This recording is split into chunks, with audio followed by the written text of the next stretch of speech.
live now to Jonathan Conricus, formerly the spokesman for the Israel Defense Forces, now a senior fellow at the Foundation for the Defense of Democracies, a think tank that takes a hard line against Iran. Welcome to you, Jonathan. Thank you for your time and for being with us. I'd like to begin by getting your reaction to the news of the 4 hostages and them being released. Yeah, good evening. Thank you for having me. It is a glimmer of light in a sea of darkness and despair. And for the first time in months, Israelis have a moment to rejoice and happy scenes of families being reunified. Very happy to see it. I'm very happy for the families who are now getting their loved ones back after what must be the most horrible experience of 8 months. Sadly, however, we still have 120 hostages. We still have Iranian proxies all around us aiming to kill Israelis and to kill Jews.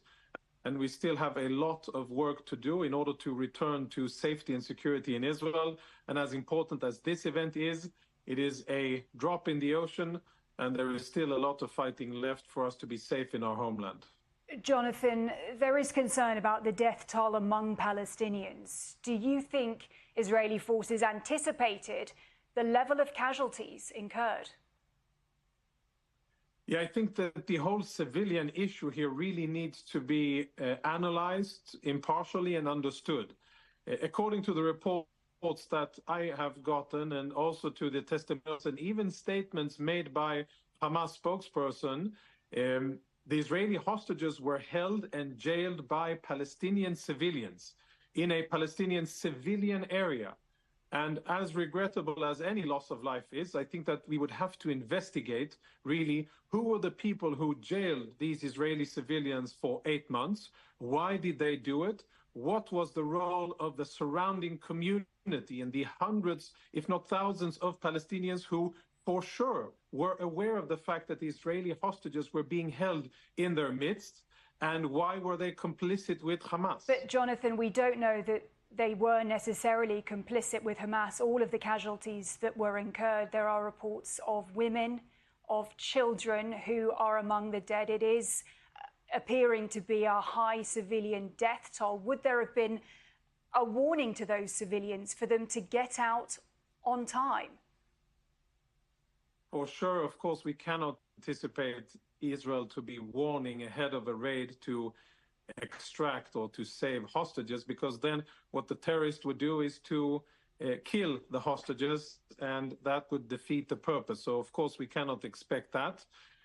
Yes, I agree with you that we do not know for certain that all of the people who may have died today were directly related to the effort to jail and hold Israeli civilians in Gaza for 8 months.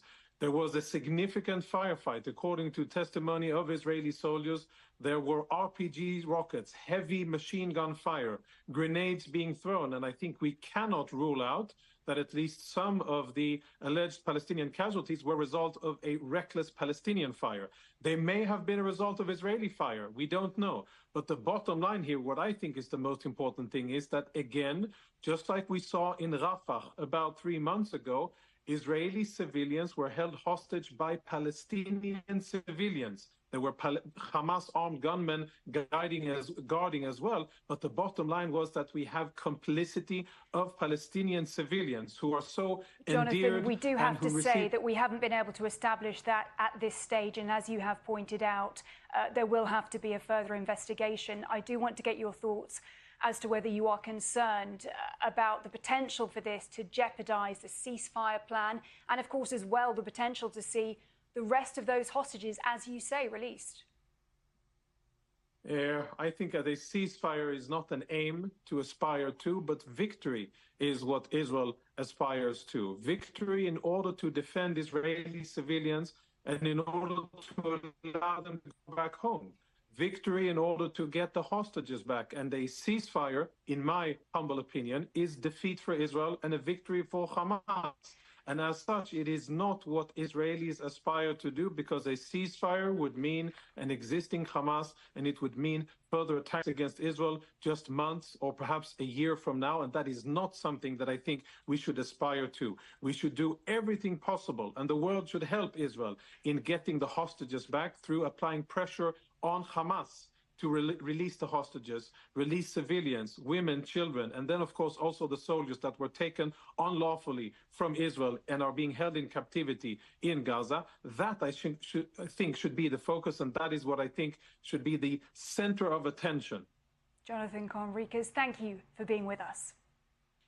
Thank you for having me.